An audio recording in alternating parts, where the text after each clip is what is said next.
সম্মানিত মুসল্লিয়ান একরাম, ভাই ও বোনেরা, আজ আমরা দাঁড়িয়ে আছি 2025 সালের শেষ জুমা।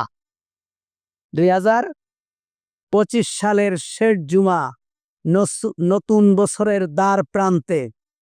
আগামী বছর এই দিন অর্থাৎ এই শেষ জুমা আমরা অনেকেই হয়তো থাকব না। আগামী বছর এই শেষ জুমায় আমরা অনেকেই হয়তো এই পৃথিবীতে থাকব না। সময় শেষ হয়ে যাচ্ছে, জীবন থেকে একটা বছর শেষ হয়ে গেছে, আমাদের হায়াত থেকে একটা বছর শেষ হয়ে গেছে। মানুষ যদি সময়ের মূল্য বুঝতো,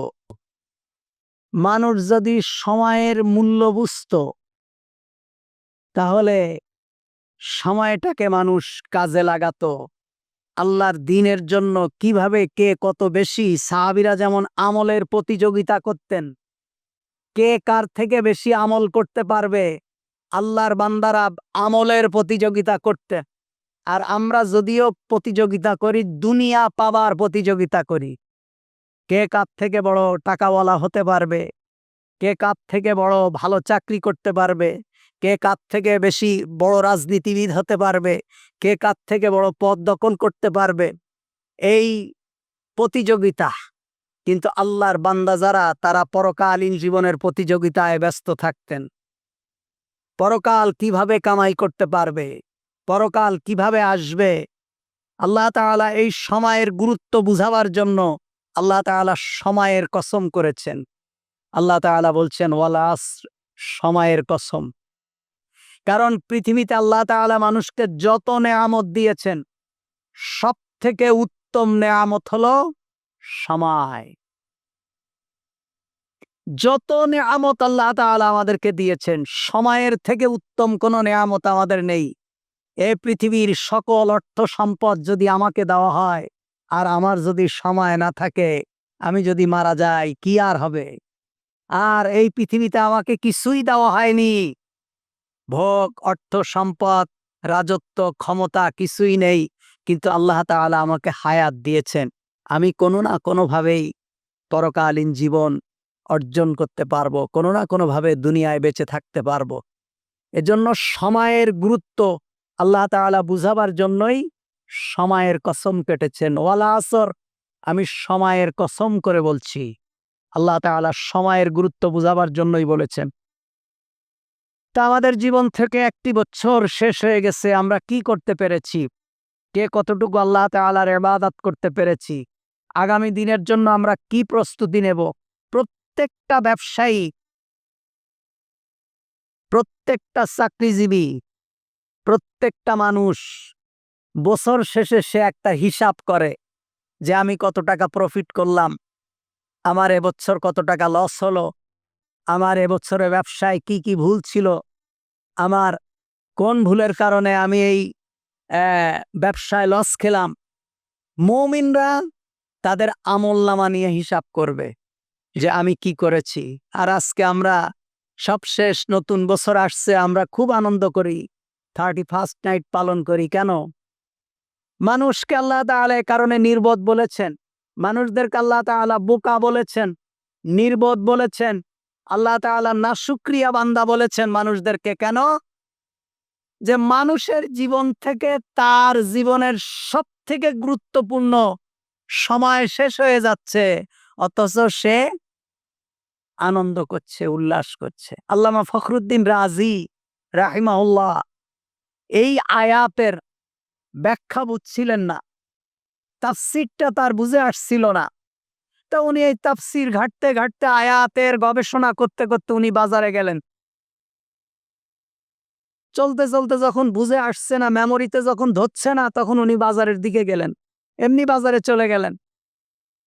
বাজারে গিয়ে দেখে এক ব্যক্তি বাজারে দাঁড়িয়ে চিৎকার করে বলছে, আমার পুঁজি শেষ হয়ে যাচ্ছে, আমার পুঁজি শেষ হয়ে যাচ্ছে, আমার পুঁজি শেষ হয়ে, আমার পুঁজি পানি হয়ে যাচ্ছে, আমার পুঁজি পানি হয়ে যাচ্ছে। তখন আল্লামা ফখরুদ্দীন রাজি রাহিমাহুল্লাহ তার কাছে গেলেন, যে বললেন, কি ভাই আপনার পুঁজি শেষ হয়ে যাচ্ছে কি? তা বলছে, আমি তো বরফ বিক্রেতা, আইসক্রিম বিক্রেতা আমি। তা আমি বাজারে আইসক্রিম নিয়ে এসেছি, কিন্তু আমি এই দাঁড়িয়ে থাকতে থাকতে সন্ধ্যা হয়ে গেছে, আমার আইসক্রিম বিক্রি হয়নি, কিন্তু সব তো গলে শেষ হয়ে যাচ্ছে। তা আমার পুঁজি পানি হয়ে যাচ্ছে, আমার পুঁজি শেষ হয়ে যাচ্ছে। তখন আল্লামা ফখরুদ্দিন রাজি রাহিমাহুল্লাহ বললেন, তিনি ওখান থেকে চলে এসে বললেন যে আল্লাহ তাআলা যে বলেছেন ওয়াল আস, সময়ের কসম করেছেন, আমার তখন এই আয়াতের তাফসীর মনে এসেছে যে আমাদেরকে তো আল্লাহ তাআলা যে পুঁজি দিয়েছেন, যে সময় দিয়েছেন, এটা তো প্রতি মুহূর্তে আইসক্রিমের মতো কি হয়ে যাচ্ছে, শেষ হয়ে যাচ্ছে।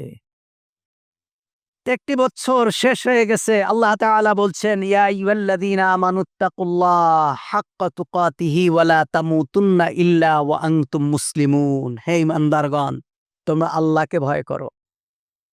ইত্তাকুল্লাহ, আল্লাহকে ভয় করো। হাক্কা তুকাতিহি, ভয় করার মতো ভয় করো। যেমন ভয় করলে হয় এভাবে ভয় করো। যেভাবে আল্লাহকে ভয় করলে আল্লাহর হুকুম ছাড়া কোনো কাজ করা যাবে না, সেভাবে ভয় করো।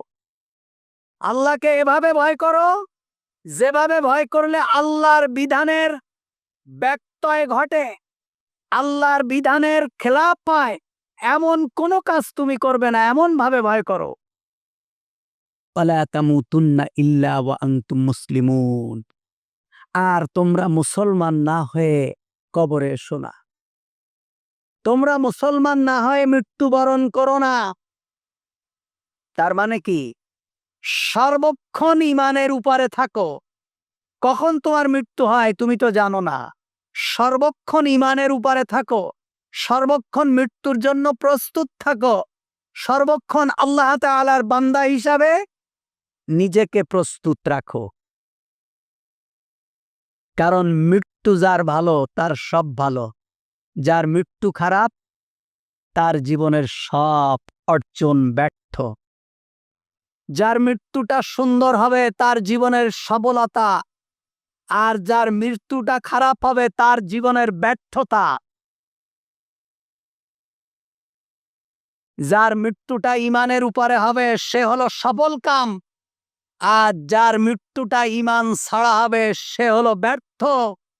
তার দুনিয়ার জীবন ব্যর্থ, তার পরকালীন জীবন ব্যর্থ, তার দুনিয়ার সকল কর্মকাণ্ড ব্যর্থ।